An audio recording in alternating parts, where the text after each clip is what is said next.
Good evening and a warm welcome to my live podcast. I'm your host, Bob Pace, and we're here to fight CPS and stop taking our children. That's the message. And I'm so glad that you found me on Facebook, Fighting CPS. There are 7 rooms devoted to Facebook that are about CPS. You probably found one of them, including my own. And you're watching a live podcast broadcast on YouTube, and I'm using the StreamYard application. I'm on twice a day, 7 days a week. I come on at 10 o'clock Pacific Standard Time on the west coast of California. And it's 1 hour podcast. And then I come on again at 7 p.m. West Coast time. That's 7 p.m. on the PST, Pacific Standard Time on the west coast of California. It's for 1 hour. Now, every day of the week, I've been doing this. I've been doing this for 16 months. I've talked to over 900 people in 21 countries and 50 states, including the District of Columbia, which is not a state. And the countries have been quite interesting. I've talked to Indonesia, Bangladesh, India, Saudi Arabia, Libya, and then in Africa, I've talked to Liberia, and then Sudan, that was just recently, and then Rwanda, and then Mozambique, and then the South African, and I've talked to 4 of the provinces in South Africa. Then going up to Europe, I've talked to England, Scotland, Wales, and Denmark and Sweden. Across the pond, I've talked to North America, I've talked to Canada and 4 of its provinces, and I've talked to the United States, all 50 states, some of them 2 or 3 or 4 times. And I also have talked to the District of Columbia. Then south of the border, I've talked to Mexico, and then South America, I've talked to Grenada, and then across the Pacific, I've talked to New Zealand, and I've talked to the land down under, Australia, and I've talked to 2 of its states. So it's a well group of individuals. I myself am a world traveler. I've been to over 50 countries. And for 25 years, a long time ago, I used to live out of a bag and travel to country for surfing events. So that was a long time ago. That was before I was married and so forth. Anyway, I'm here because I too was caught up in a CPS case. I too, the CPS case was rogue. And that's what the problem. The child protection system is what I call CPS. It's in every county in every state. It's in every country. Now, the United States Congress mandated that social services create a child protection system that protects our children from neglect and abuse. So many of our children, including our Native American Indian children, were abused or taken away. So there is a government entity in every county that's supposed to protect our children from neglect and abuse. The problem being is that most of you have encountered rogue CPS systems. Now, what I mean by rogue is that these CPS systems have discovered how much money they can make, and I'm talking about $1 trillion business. You know, they are not in there for the parents. They're bad. And it's really hard. Now, since I'm on 7 days a week, that's 14 shows a week. On the weekend, I come on at 8 o'clock instead of 10 o'clock. I'm on 2 hours early. That's on Saturday and Sunday. And there are 4 ways you can participate in this podcast. Just by right now being in my room, I want to welcome again, a warm welcome, and also happy Valentine's Day to all you people. I have a family on here. It's about 25 to 50 people that regularly come in here from time to time. And I'm so glad that I have this supportive group. And they tell me things that I do have helped them. So I know what I have to say will help, will work. I've talked to people, and that's what I've been told. That's what I've been told. So I really want to help you guys. And it is really hard. that you're in this because you're with a rogue CPS. My CPS was corrupt, and they certainly didn't help me. They certainly didn't help put my family together, did not believe in family unification, and what they wanted to do was steal my children, traffic my children, alienate my children from both parents. And it was sad. All of you have been there. All of you have been there. Now, I know tonight it may be with all you with your loved ones, and I hope you are. I hope you're with your families and seeing your loved ones. This is a special night or day that once a day we look to the ones we love. We look to the ones to love. This is my anniversary. I have 41 years of marriage experience. I've raised 6 children. And unfortunately, in 2015, 3 of my 6 children were stolen by CPS and put into foster care with a lot of lies and abuse. My children did not know what abuse was till they got involved with CPS. CPS was corrupt where I was in the county in California. And it was really a tough county. And I made a lot of mistakes. And I've come up with 5 rules that I don't want to see you make the same mistakes. And so it's very, very important that you think about what I'm saying. Now, I've talked about one way to be in this room. Don't forget to send me emojis if you like. That is smiley faces, hearts, and thumbs up. You also can send me stars. If you want to follow me, please check the button to follow me. And if you want to notify me, notify that when I'm on, please check the notification button. So I know tonight we may not have very many people because tonight you want to be with your loved one. But I'm here. I'm here every holiday. I'm here 365 days. I've been here for over 16 months. It's twice a day I'm on here. Now, another way that you can participate in this podcast is you can sit there and text me a message or a comment, but it must pertain to CPS. A question or a comment can be texted to me. I'll see it. Now, if you're in YouTube, the message will appear for all to see. But if you're in Facebook, I have to post the message up on the screen so that everybody can see your message. But I will help you. All you have to do to text a message is please put your first name. And I know that a lot of you have fancy names in Facebook and YouTube, but it gets kind of hard if you're called Crazy Squirrel or Jumping Butterflies.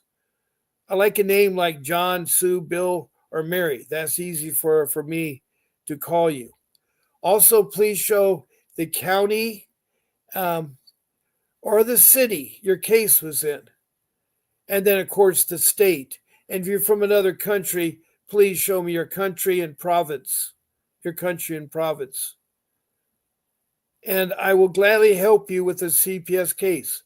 This room is for everybody that has questions and needs help to fight CPS, because you're not going to find the sources that are on like I am. I don't know if I'm the only person in the country that's on twice a day, 7 days a week. And people, today, I was really touched by a woman who said what I told her a year ago. She got her children back, and she had a court-appointed attorney. She followed my advice to the letter, and she got her children back. They tried to apprehend her children again, but she did not let it happen. There are ways that you can avoid CPS. If I had practiced the things I know now, I would never have my children trafficked into foster care, trafficked by CPS, Alienation and trafficking is illegal, and somehow the child protection system gets away with it. And that is really hard. Also, please tell me about your case so I can understand and where, besides know where you're from and your name and so forth. Tell as much as you can about your case. How many children? Is there a husband, wife, or your girlfriend, boyfriend, or your lovers? Are you the only parent taking care of the children? So, tell me all those details and what you're accused of and where your case is, because I want to help you.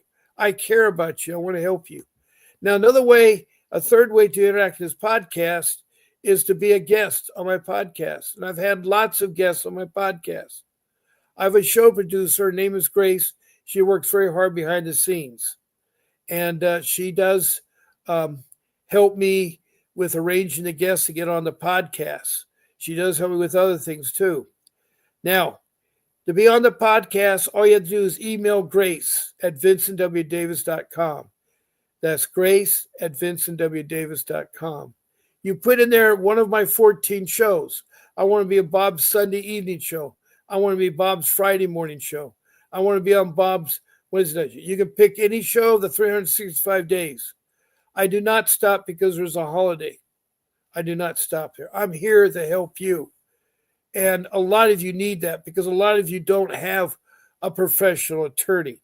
You don't have somebody that you can talk to about issues here. Now, I'm not a lawyer. I'm a loving father and a husband, and I've raised 6 children. Today is my anniversary, by the way. February 14th is my anniversary. So it's the sweetest day to be with your wife and so forth. And my family's been struggling, but of my 3 children, I got 2 of them back. The other one was lost, and I think it may be forever. She's 22 now, and she does not talk to her mother and father. And she was lost by a social worker committing perjury and lying on the stand and due retaliation, which I can, tell you about there. So be a guest. I can take up to 9 of you to be a guest. I've had 2 or 3 on the show before. I just had a couple from Ohio a couple nights ago. It was great to hear about their case and so forth. And I had a guest this morning, and that was a girl named Maria that was talking about how she got her daughter back thanks to the advice I gave her. I told her how to work with a court-appointed attorney, and I told her what she needed to do, a 388 motion. And she followed it to the letter, and she said, Bob, you did amazing. And I really felt good because I think I'm trying to do something good for you. I'm solely on here for the purpose of helping one another with CPS. I was did wrongly by CPS. I don't want you to be done wrongly by CPS. They're very corrupt. Not all of them are, but the ones I've dealt with and the 900 or more people that I've talked to have. That's a lot of people. That's a lot of CPS entities. Some of them are the same entity, but I know there's tens of thousands of counties and CPS systems. But I'm talking about the rogue ones, the bad ones that you got to be careful about, the bad ones. Now, the last thing that you can do to be on my podcast is to call in. Now, I just noticed today what's been happening is in my podcast, we have messages that are pre-recorded and sorted, but somehow they're being deleted or changed or what. We don't know who has done it because I know that Grace put a lot of time into it. Well, the other day I found my message about my phone number and I typed in the wrong phone number. So some of the people were trying to call in the last couple of days, couldn't get in. I had my phone checked out because Grace called me, it worked. So I did not know I put the wrong number up there. I did it really quickly while on the show. It's very hard to text and talk on the show at the same time. And I didn't want to be rude to you all out there. But the number has been verified.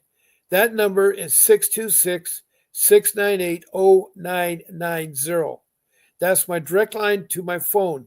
It's an office number, and we use Vonage. It's an application on the internet that works phone calls. And it's really great. It's a good one. And you can text on it, you can call and stuff like that. Now, I can only talk during the show times. I cannot talk to you after or before the show. If you send me texts and so forth, I do attempt to try to answer them. But I tell you, you need to call a certain time.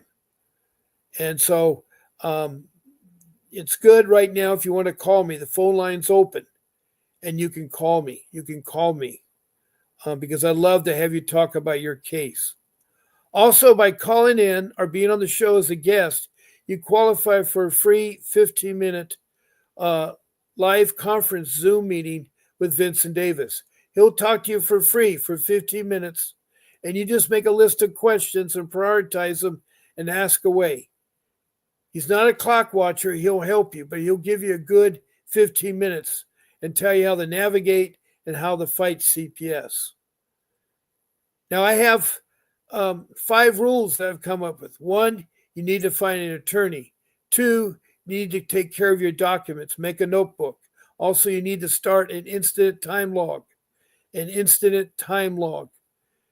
you need to do that. You need to also not talk to CPS people or the police. Don't open your door to anybody. And certainly don't talk to CPS or police. Also, use the internet wisely. It's very important you phrase your words. It's very important how you phrase your words to research. You should spend 60, 80 hours on the internet about your case. And lastly, you need to make a folder and make all your important documents, birth certificates, your child's grade reports, etc., etc. Now, a little bit, I'll talk about each one of those 5 rules more in depth, but I wanted to put them out to you. It all depends on who's talking. I give priority to people that call in or text in to help them with their cases. I try not to talk about my own case or about my rules that I've discovered. I try to talk about you guys. It's you guys that are important. I want to help you. I know you can. You just got to be determined. Every parent will do screw-ups or make a mistake. And you can fix it or arrange it. So that being said, right now I'm open for phone calls. I'm open for text messages. And I like to do that before I start with my rules. Now, the time right now is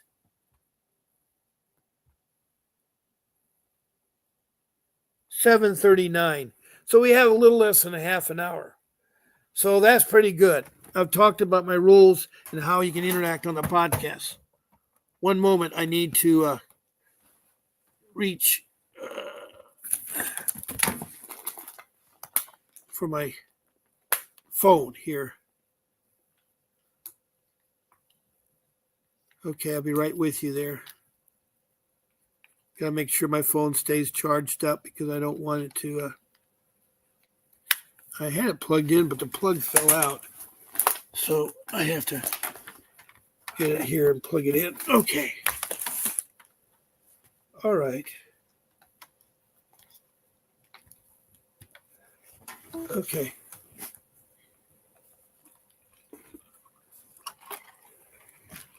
Okay. All right, we got myself back here again. And I'm straightening out here a little bit. Boy.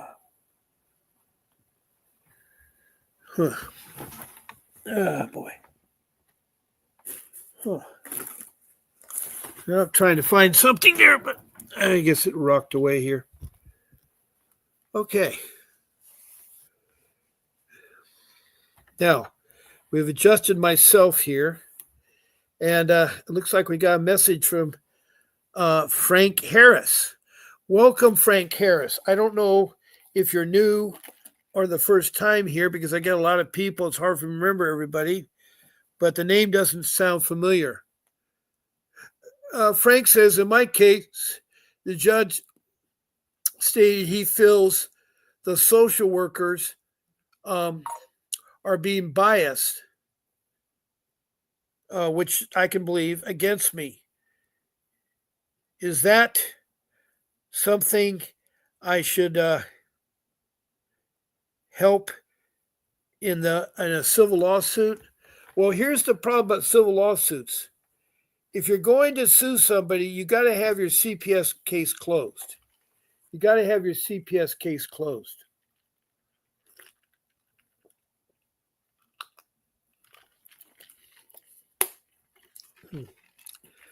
I wanted to get something to drink there because my mouth is very parched. If the judge is saying that, that's a good judge. What you need to do with your CPS case, do you have a professional attorney that you hired, or are you using the social services court-appointed attorney that they want you to use? That's my question to you, Frank. Also, whereabouts are you, Frank? Whereabouts you are in this world?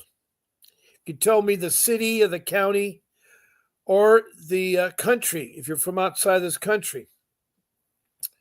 And that way I can understand you a little bit better about your case. Now, your case is ongoing, so it's too early to do a civil suit. It's too early to do a civil suit.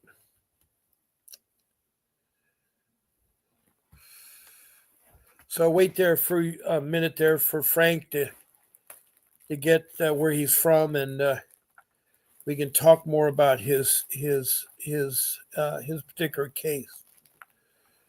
I do have trouble with my eyes drying, and so I'm trying not to close my eyes to water them. So I got some drops.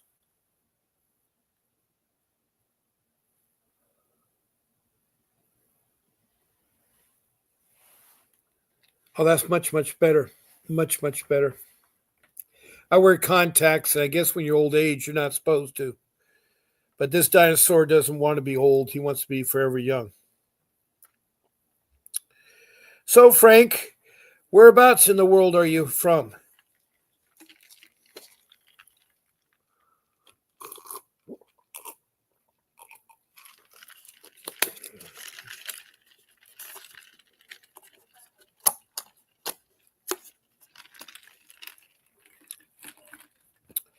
All right, I'm going to move on to my rules again. I know I repeat myself, and I have my case I can talk about too, or other topics. I just like to know what you guys want because this is your room.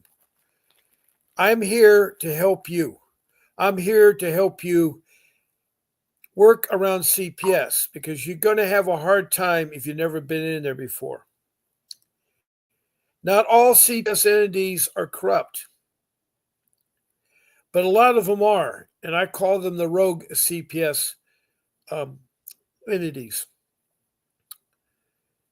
Now, the government uses lay people and professional people to report problems with children, either neglect or abuse. The professional people, 75% of the time, are correct. There is something wrong with that child. They need help or assistance. But then there are the lay people, and I think it's more like 50%. It's like sometimes they're right and sometimes they're wrong. And lay people have a tendency to do revenge and alienation tactics against their spouse, or a neighbor doesn't like the way the dog barks, or their house is overgrown, or anything like that. So, okay, Frank says something else here now. He's in Riverside, California. Okay, I know where Riverside, California is, and that's out by San Bernardino in LA County.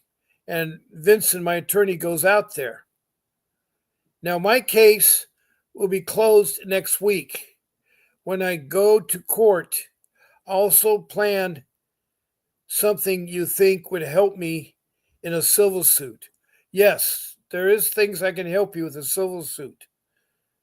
Now, Frank from Riverside, California,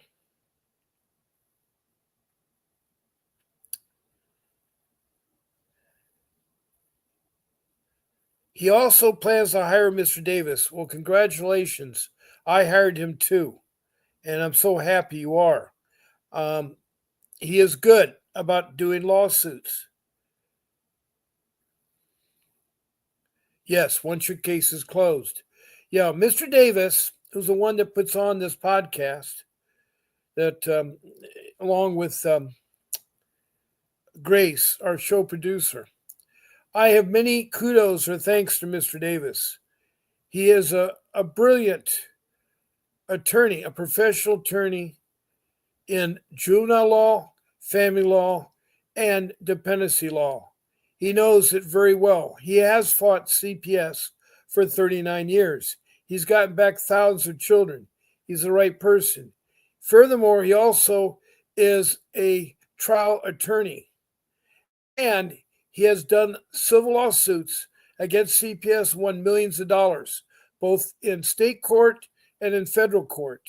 So he's a pit bull of attorney, and he will fight your case. There's no question about that. Frank, so you picked a good attorney there. Frank further says, they switched my CPS worker, and since then, the new workers made recommendations for my daughter to come home with me. Oh, I am so glad that you're able to do that, and the attorney you hired was able to do that. Was that a professional attorney you hired, or was it a court-appointed attorney, Frank, from Riverside, California?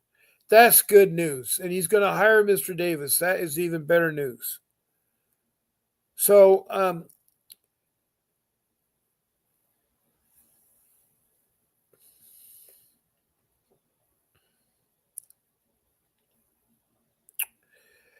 rule number one of my rules is to get an attorney, and that's what you need to really primary focus on. The reason why you need an attorney, fighting CPS is like open heart surgery. If you know anything about open heart surgery, you need a professional doctor. It's that critical. It's that hard to do. You as a layperson can't cut open your chest, take your heart out, and work on it and repair it. That same goes true for CPS. You can't fight CPS yourself or use a court-appointed attorney whose only background is criminal law and has a caseload of 30 more clients and doesn't have time to fight your case and won't fight your case. You need a professional attorney. And I recommend you contact Vincent Davis and talk to him. Talk to him. And if you're on my show, he'll give you 15 minutes. If you call in, he'll give you 15 minutes to talk to him. Or if you want longer time, he'll talk to you for 30 minutes for $60. You go to that website, put your credit card in, make your date, and you can talk to him for 30 minutes for $60.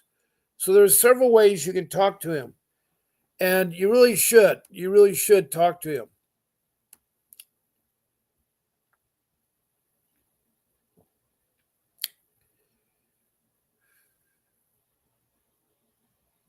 Oh, you used a court-appointed attorney. Well, that's a miracle that you're able to fight your case with a court-appointed attorney. I tell most people that if they have a court-appointed attorney, they got to put fire under their seat and have them work for you, or you tell them you'll sue them for negligence and you report them to the state bar as incompetent. You got to make those court-appointed attorneys work. You did a beautiful job, Frank Harris, using a court-appointed attorney to get your kids back. I'm glad to hear that. I'm glad to hear that.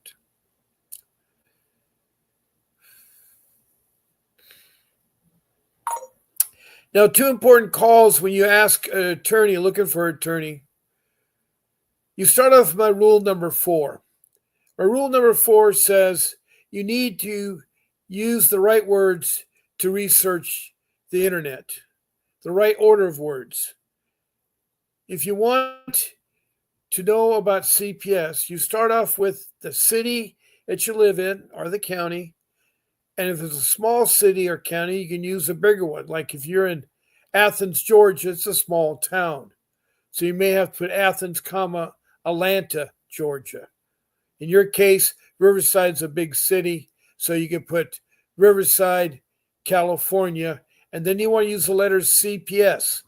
When you use those letters, things will pop up. Hundreds of things will pop up.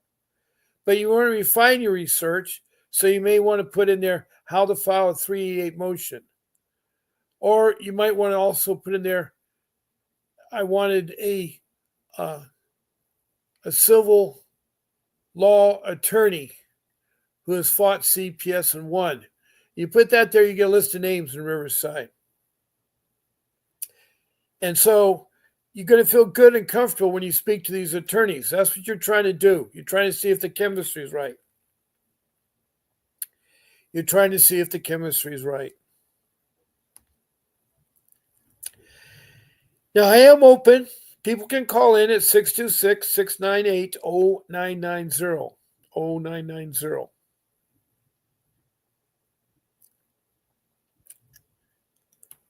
Now, rule number 2, as I briefly touched on it, it was documents. Documents are really important. I didn't keep track of my documents. I didn't organize them. I was lost about it. What you need to do is start a notebook, a thick notebook, 3 inches or more thick, with 3 rings, binder. And you're going to stuff it full of college rule notebook paper and dividers, subject dividers, maybe 25 subject dividers. And you're going to put all your court documents. You're going to hole punch them and put them in there. You're going to put all the program completion certificates, all the parent completion certificates, all the drug tests you've taken. You put everything you can, but you organize it so you can find it, like the court papers and so forth. But this incident time log is so important. You start off with a page of paper. You devote 3 lines for every incident. You start off with the oldest date first, and you do it chronicle through the current date that you have. So the first date you put in on the first line, the time, the location, who is involved, and then the second line, you write a sentence. You summarize what the incident was about. Then the third line, you put the outcome of the incident. If you don't know it, then you come back to it later. But that's the format you use, and you want to do that with CPS or the police or other adults or anything like that. That's so important.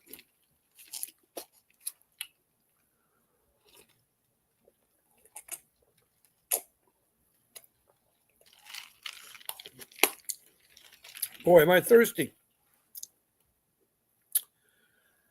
So those are your documents. Now, rule number 3, I'm still waiting for Frank to type in another question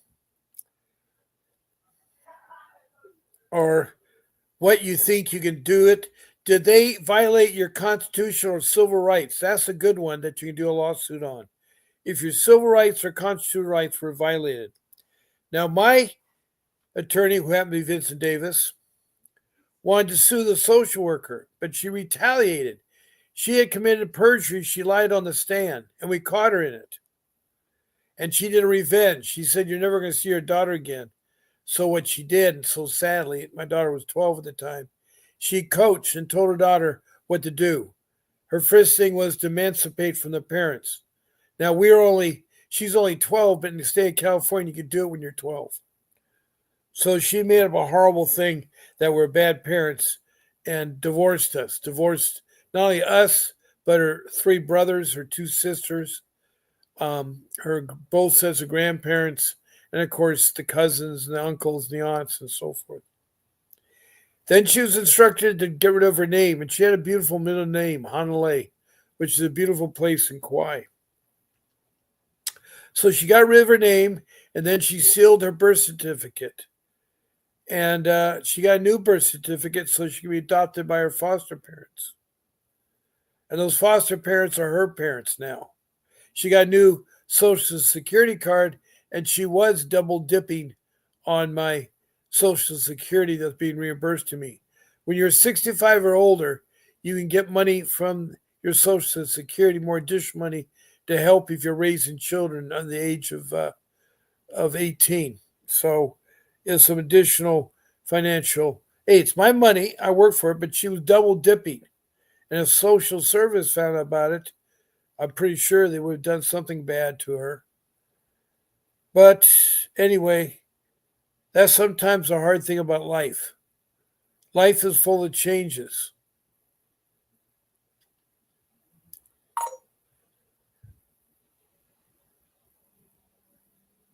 Okay, we have NYP. I'm glad you're back. And by the way, NYP, I had the wrong number up. I think the other day you wanted to call in. My correct number is 626-698-0990. You dial 1 first. It's 1-626-698-0990. And if you're outside of this country, our country code is 01. Country code 01. And a warm hello to you, NYP. NYP, I believe, is from California City, California, and has a child that had 11 broken bones. And they were charged with neglect. What is the latest, NYP?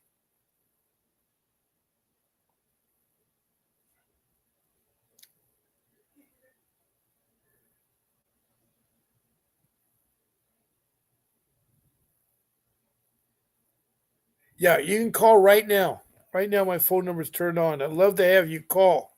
It helps me because talking for an hour is really hard to do sometimes, but I'd love to have you call in.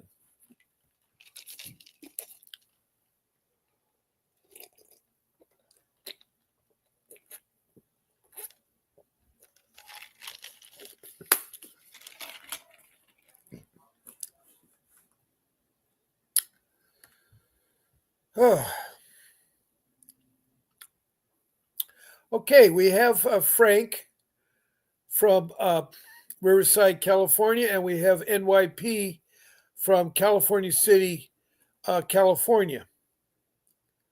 And I don't know too much about your case, Frank, if you want to talk about what you're accused of doing to your children. All I heard was that you had a bad social worker and that your court appointed judge did get your kids back or the new social workers helped. And NYP wants to talk very shortly, and that's so super. I'd really like to talk to you too. Now, rule number 3, I've already talked about getting an attorney and documents. Rule number 3 is you should never let anybody in your home, no matter who it is. Your home is your castle. Now, I know family and friends come and go, but if they want to get in and the front door is locked, all you have to do is give them a special code, a special knock or ring, and that way you can let them in. But you really don't want to let in strangers into your home. And that's what CPS is. It's strangers. You don't know them from Adam.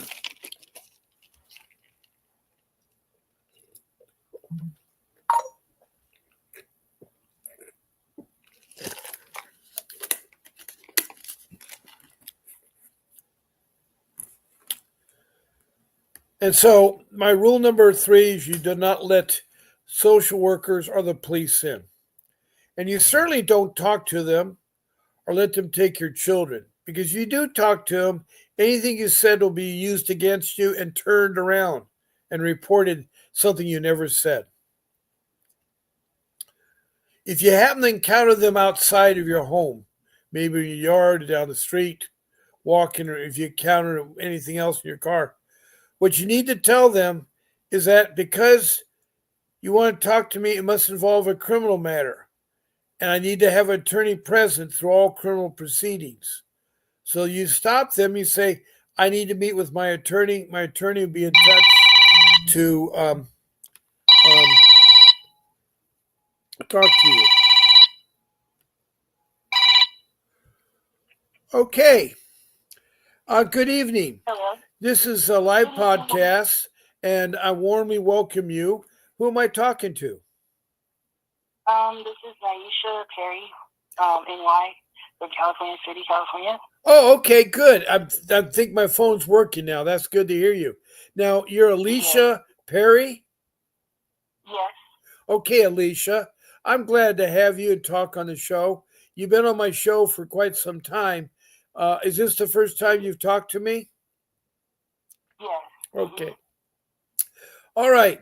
Well, you're live now on the show, and there are right now Frank Harris from Riverside County, California, in the room, and we have Alicia in the room. So we have both of you. What would you like to talk about? I know your case involved a child that had 11 broken bones. I think he was 4 months old. Yes. So, in 2023, I had my first child in March, and then I quickly became pregnant again with my second baby, which I had this past March in 2024, and he was born premature, and he stayed in the NICU, which is the ICU unit for the infants, Right. for 2 months. And and so he was released in June. And during that time that he was in there, the doctors never asked me or my husband for permission to do certain medications, or if he had any kind of disabilities coming up. They never said anything. Well, is he a special? Is he a special needs child? No. What it is that When he came home, they didn't give him no medicine or nothing, so I figured that he was just a normal baby. He just was, premature, so he had to gain weight to get home. He was home a week and 5 days. And during that time, like, I figured, okay, he's crying. In the beginning, I thought, okay, maybe he's spoiled. Maybe they held him a lot in the NICU, and he's just used to being held a lot. And like I said, I have a 1-year-old, so I'm focusing on 2 babies. So I wasn't able to carry him the whole time. But then I just started noticing his cry was just like really like a sad, like, there's something wrong. So I did like a phone call visit over the phone with the doctor, and he asked me, if all his vitals, like they're peeing, pooping, eating, if you're doing all that, is it fine? And I said yes, and he said, oh, you're just an overweight parent. So he's fine. It sounds like he's just, having his little way. Well, didn't you have to worry about spiders, Rex Q's brown spider? Right, because I have remodeled my whole house. Like, you know how they say women do nesting? Well, my nesting, I did my whole house from top to bottom, and I live in the desert. So my house is known as the spider house. Yes, I've had pest control constantly here, different companies, but that's how it's always been. I have neighbors that have scorpions, and it's just how it's always been out here. But so I was thinking maybe he got bit by a spider or something because his leg was a little swollen. And I was just trying to figure out why he was with this cry. And so finally I told my husband, I said, I'll just feel better if we could take him to the hospital. Like, I'll feel better if somebody looked at him. Do you think maybe the 11 bones that were cracked were because he was in NICU and the people taking care of him probably did not be very good with him and broke his bones? Right, because later on after finding out the people in the NICU, they're more like, they're in school, so they're getting their internship, so they're not even really fully professional to be handling the babies. Okay, so when I took him to the hospital, that's when they said the first thing they did was x-ray him, and they came back saying that he had a broken leg. And me and my husband looked and we were like, what? So then they said, well, we're going to transport him down to Children's Hospital in Hollywood because we don't specialize in small bones like this little, so he needs to go down there so they can see if they're going to do surgery or what they're going to do. So we followed down there that night to Hollywood, and we waited there till he got his room, talked to the social worker there. They never made like a big issue that CPS or anything like that. They just said that they took pictures, forensics took pictures and stuff like that. But it never came to me like, oh my God, they're like trying to say that we did something at that point. So I told myself, well, we're going to get ready to go home because I have my 1-year-old with us, and like we had been dealing with it the whole day, and it was already like 5 a.m. the next day. Mm-hmm. So we drove home, which was like a 3-hour drive, and like around 10 a.m, the doctor called me from Children's Hospital saying, CT has fractured ribs and the broken ribs and broken leg. And I said, what do you mean broken ribs? And she says, well, they didn't tell you that in Lancaster. I said, no. I said, they only said that you had a broken leg. And so she's like, well, what's going on? Like, did something happen to him? Did he fall? Did he get dropped or something? And I said, nothing happened to him. Like, he hasn't fallen, nothing. Nothing happened to him. What brought you to Lancaster? What brought you to Lancaster? Because that's where the hospital is where we go. Like, because, Cal City doesn't have a hospital. So you're in California City. Isn't that north of Fresno? Yeah. No. It's like close to Palmdale, Lancaster, by Mojave. Oh, okay. So you're not close to Fresno or Bakersfield? No. I'm close to Tehachapi, then Bakersfield. Yeah. Oh, okay. I thought you mentioned the other day Fresno. Maybe that was a mistake. Yeah, no, I'll get to that because that's CPS. They're so far they've had 4 different experts look at the situation, which that's what my question is. I'm trying to figure out how to handle that situation a little better because once the doctor called back saying that about his ribs and stuff, I told him, okay, can you just start looking into his child to see if something happened to him at the NICU because he was only home a week and 5 days. And she said that his bones were already in healing status. And I asked her, how long does it take for bones to start getting in healing status? And she said 3 weeks. And I said, well, if it's 3 weeks, he hasn't been home 3 weeks. He's only been home a week and 5 days. So something happened to him while he was in the NICU. So they looked, and sure enough, they found an X-ray where his ribs had the same fractures that his fractures were that they were saying that was occurring when I took him to the hospital. So, but that's when CBS started really calling and saying that they took the police out first. They did an investigation asking about that. And I had my 1-year-old in my arms, and I said, my 1-year-old has never had no issues at all. Like, no, nothing broken, nothing, no bruises, no nothing. So why would I do that to my baby? Plus, I was sick when I had my baby. That's why he came premature. And I kept taking myself in and out of the hospital to see my kid. So it doesn't make sense that I would harm my baby, especially 11 fractures. Right, so right. Then, one of the doctors sprung up like, well, we're going to try everything. I said, yes, okay, you guys found that the ribs, but then they said, well, it doesn't explain all the other body parts. And I'm just like thinking like, okay, come on. So I said, okay, well, I don't know what else to tell you other than nothing happened to him here. Obviously, something happened to him in the NICU. Nobody told me that he had fractures in the NICU. Nobody told me that they were x-raying him in the NICU. And I said, this is all at first to me. And she said that on that x-ray picture, you could clearly see the fractures, but they wrote in there that it was a good x-ray. And it's like, first off, why were they even x-raying him in the first place unless they knew something happened to him? Okay, so they said, but we can do a genetics test and see if, like, maybe he has a genetics problem or something, or we'll just do all the aspects to see if there's something wrong somewhere. I said, okay, that's fine.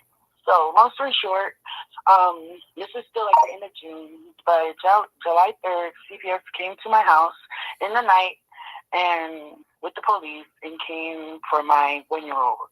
My mom doesn't live far from me because it's a small town, so my mom ended up coming over, and they ended up letting my mom take my 1-year-old because I was refusing to just give my kid up to these people. So my mom had custody of my 1-year-old. Meanwhile, my baby was still in the hospital because he stayed in the hospital for a month. When he was released, they released him to my mom. Okay, now, I didn't find this out until I read the report, the whole thing, that when they released my baby to my mom, he had a broken leg from Children's Hospital as well. His other leg was broken, and they didn't even tell her that. So it's like my baby was getting injured while he was in the hospital instead of like how they're putting it at home. They don't want to acknowledge that. They don't want to acknowledge the x-ray that was found in the NICU. Like, they know that it's in the file, but they're saying that, no, it just doesn't seem right. So then I said, okay, well, whatever happened with the genetics test that he was supposed to have while he was in the Children's Hospital? They kind of kept going over that, like, they just kept, like, trying to dismiss what I was saying. So finally, I don't know, by the grace of God, because I wouldn't have did it. I wasn't really thinking. I've just been too emotional about it. But thank God that my doctor's company that I deal with, Kaiser, they ended up calling me, the genetics team, and said that if I wanted to have him do the genetics test because he hadn't had it done.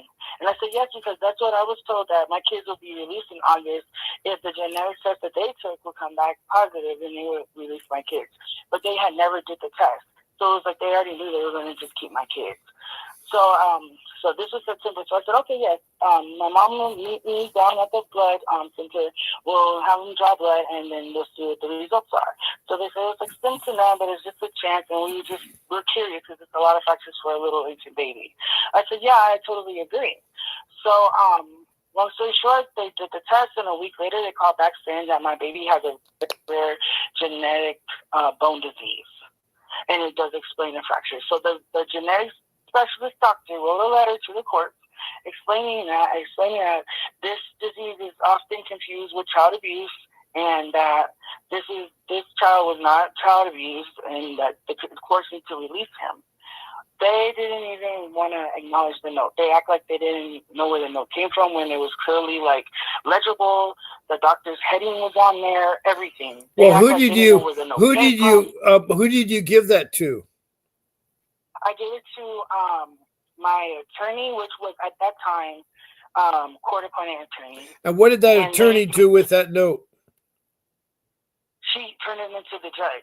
Okay. Now, another thing about that, you all have to be aware of, if you write something or bring notes in there, it's hearsay. You got to bring the author of that note in. You got to subpoena that doctor to be in court. Okay. Now, if the doctor will come on his free will, you don't have to subpoena him. The only time you need to subpoena someone if they won't come into court. Okay. Because you need to show that to the judge. What did the judge say when he saw the paper saying that broken bone? At this time, so that would have been like the court date in October. They started just focusing mainly on visits and why me and my husband was not doing a voluntary plan, which we were like, why should we go to the child abuse classes and this and that. Like, what can they teach us other than we took our baby to the hospital and this is what we found out.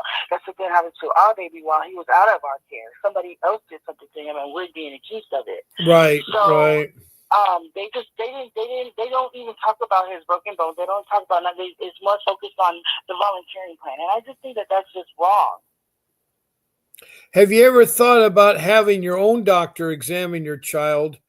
I don't. Have you found a pediatrician for your child? Does your child have medical insurance? Yes, he has Kaiser, like me. Okay. What I'm trying to say, if you get your own doctor and they come and testify, maybe they could be a little bit stronger case that you can get your child back. Yeah, because obviously he's been writing a note, and I mean, from the genetics doctor, like that hasn't done anything. So how we ended up with Fresno is because that's their fourth expert that they had look at my child. So I said, okay, well, that's a long distance from where we live, and they offered to transport us. So they took me and my husband and the baby up north the other day, and we saw the specialist that he only specialized in child abuse kids. It was like a clinic just for that. And he didn't do no blood work. He just looked over him like a regular, normal checkup. And you see my baby, he looks just like a normal baby. He's just like a little smaller. But other than that, like, he's petite. Other than that, like, he doesn't look like he has anything wrong. Even when the 11 fractures, that's why we never assumed that. He didn't look like he had 11 fractures. So obviously he kind of got used to the pain and just adjusted to it, which is just craziness.